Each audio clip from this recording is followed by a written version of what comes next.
Part of what makes the Marvel Cinematic Universe fun is how plotlines pay off over multiple movies, but that doesn't mean every storyline gets a proper ending. Here are some that completely disappeared. At the end of The Incredible Hulk, Tim Blake Nelson's Samuel Stearns is coerced into giving Emil Blonsky a medical procedure that turns him into the Abomination. As Blonsky charges out of Stearns' office, he sends the scientist flying into a wall, and a small drop of Hulk's blood falls from a nearby table onto a wound on Stearns' forehead. The man's head begins to bubble, and just like that, the origin story of Marvel Comics villain The Leader is put into motion. The producers of this project were hoping Stearns could return in an Incredible Hulk sequel with the Leader's green skin and enormous cranium.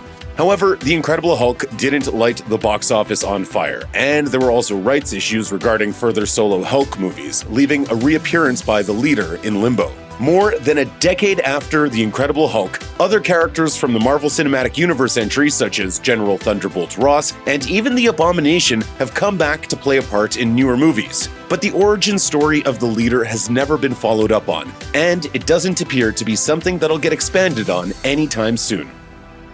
In Thor: The Dark World, a comic relief character got her own comic relief sidekick. Darcy Lewis, Jane Foster's humorous intern from the first Thor film, got an assistant to help her lug things around in the form of Ian Boothby. The two have a mildly conflict-ridden dynamic throughout the adventure before abruptly kissing during the invasion of London by the Dark Elves. Ian's role in the MCU was extremely short-lived. He, like Jane, and all of Thor's Earthbound cohorts did not return for Thor Ragnarok. Sorry to hear that Jane dumped you. She didn't dump me, I dumped her. It's a mutual dumping. In the years since, however, Jane Foster has managed to land a comeback in Thor: Love and Thunder, while Darcy returned in WandaVision as a full-fledged doctor. Yet, Darcy made no mention of Ian. Their romance and the character of Ian altogether was apparently just not meant to last very long in this franchise. In the middle of Captain America: Civil War, Tony Stark drops a bombshell on Steve Rogers. He and Pepper Potts are taking a break. After the character was absent from Avengers: Age of Ultron due to her duties to Stark Industries, this confirmed that Stark was officially single again, thanks in part to his non-stop adventures with the Avengers. It was a significant development that also helped explain why Potts was suddenly MIA from the franchise. Is Pepper here? We're taking a break. But this development was abruptly upended in Spider-Man: Homecoming, when Pepper Potts not only reappeared but was being intimate with Stark as if nothing had ever happened. There was even a gag about Stark popping the question to Potts in lieu of introducing Spider-Man in his Iron Spider outfit to members of the press. The sudden loss of Potts in Stark's life never got referenced in the following two Avengers movies either, making this a strange, unexplained detour in the love life of two principal MCU figures.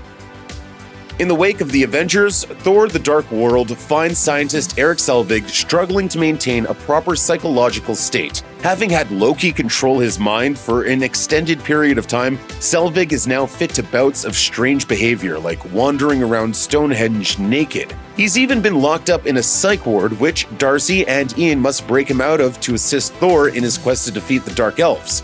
The lingering after effects of Selvig getting his brain scrambled in the Avengers wouldn't last forever. When Thor went to recruit his help in Age of Ultron, Selvig was seen walking out of a college that he teaches at. Not only had he returned to his regular day job, but he seemed to have fully recovered from his encounter with Loki.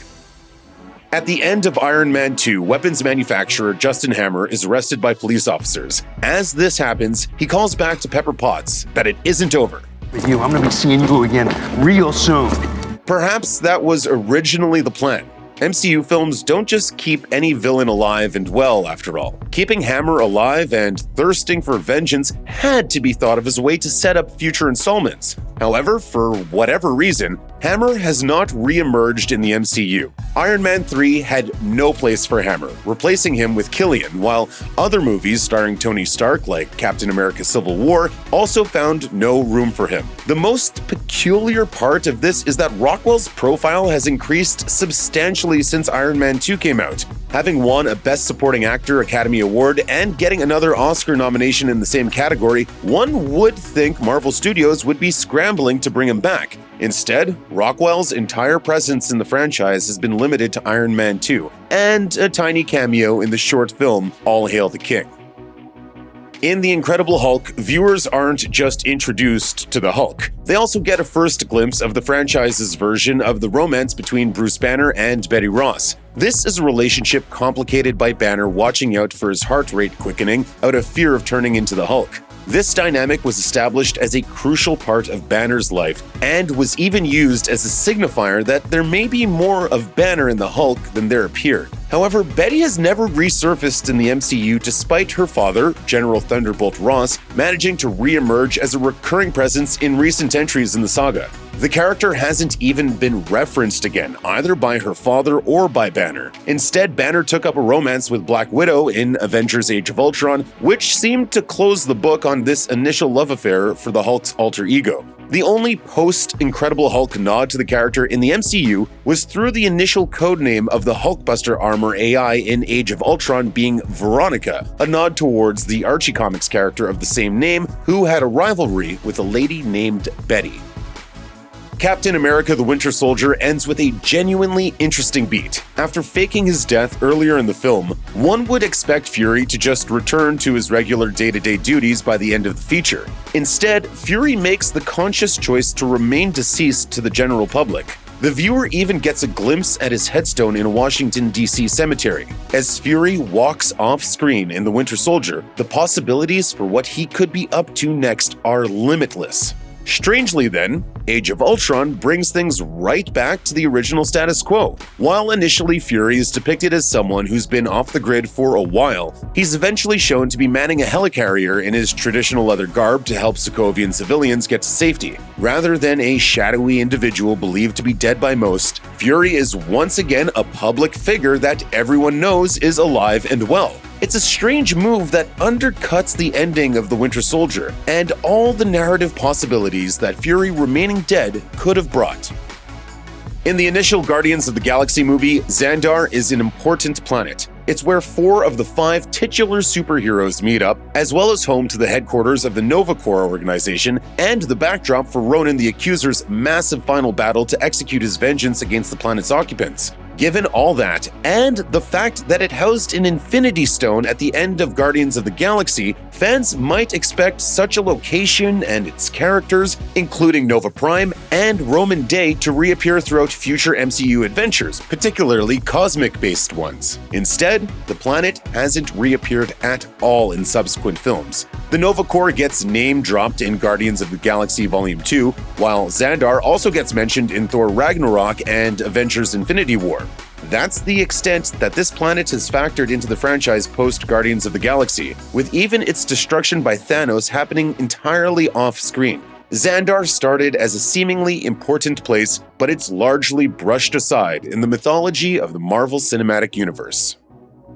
Starting with the show's second season, Bobbi Morse was a critical part of Agents of S.H.I.E.L.D. and its ever-expanding mythology. However, she and her love interest, Lance Hunter, eventually left S.H.I.E.L.D. in the third season episode Parting Shot. In-universe, they were forced to leave to keep Coulson and company safe. However, beyond these fictitious confines, Morse's sudden absence was done to allow herself and Hunter to headline a spin-off show entitled Marvel's Most Wanted.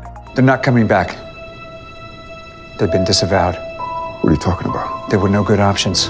However, those plans hit a snag when ABC opted to pass on Most Wanted, leaving the two characters in a state of limbo. Though Hunter managed to return in a guest appearance capacity in a later episode of S.H.I.E.L.D., Morse remained MIA for the rest of the program's run. Part of this appears to be due to scheduling conflicts for actress Adrienne Palicki, who eventually found a lead role on the Fox sci-fi series The Orville. However, no official reason has ever been given for her sudden departure. Whatever caused the character's absence, a hole was left in the Agents of S.H.I.E.L.D. mythology that kept all storylines related to Morse awkwardly unresolved. For Ant-Man and the Wasp, the two titular tiny heroes faced off not against Thanos or He Who Remains or Ultron, but rather Ghost, a woman who can move through objects and constantly looks like she's glitching in and out of reality. Ghost turned out to be a morally complicated figure, one who merely wanted to cure her condition, not destroy the world. While she wasn't above doing bad things, she was also somebody whose life wasn't defined by acts of malice. A scene at the end of Ant-Man and the Wasp suggested that she and her surrogate father figure, Bill Foster, would be sticking together for whatever came next. But Ghost has ended up being absent so far from the rest of the Marvel Cinematic Universe. Despite Ant-Man even name-dropping her during the mid-credits scene of Ant-Man and the Wasp, Ghost has never appeared in another MCU entry. It also doesn't look like Ghost will get her storyline resolved in the upcoming Ant-Man and the Wasp Quantumania either. There's been no news on Ghost star Hannah John Cromman getting cast in that film. Plus, she's committed to starring in Red Sonja. In the middle of Spider-Man Homecoming, the young web crawler's inexperience with properly handling criminals is made apparent through the bungling of his attempt to stop a weapons sale on a ferry. This transaction involves the henchman of the film's primary villain, Adrian Toomes, aka the Vulture, but it also entails Mac Gargan, a criminal who, in the comics, is also known as the supervillain, the Scorpion. Here, Gargan is depicted as just a regular person, albeit one with a scorpion tattoo on his neck. He quickly vanishes in the chaos of Spider-Man's botched attempt to stop the crime. The mid-credit scene of Homecoming, in which a battered and vengeful Gargan confronts Toomes in prison and asks if he knows the secret identity of Spider-Man, seem to be setting up the idea of Scorpion as a recurring threat to Spider-Man. However, Gargan has made no further appearances in either Spider-Man Far From Home or other Sony Marvel productions like Venom. There's also been no word on him appearing in future productions like Spider-Man No Way Home, while a rumored presence in the feature Silver and Black went nowhere once that film got canned in pre-production. While Gargan was useful in showcasing Spidey's inexperience in Homecoming, the seeming lack of interest in further exploring the character indicates his usefulness in the MCU may have come to a close. Check out one of our newest videos right here, plus even more Looper videos about your favorite Marvel movies are coming soon. Subscribe to our YouTube channel and hit the bell so you don't miss a single one.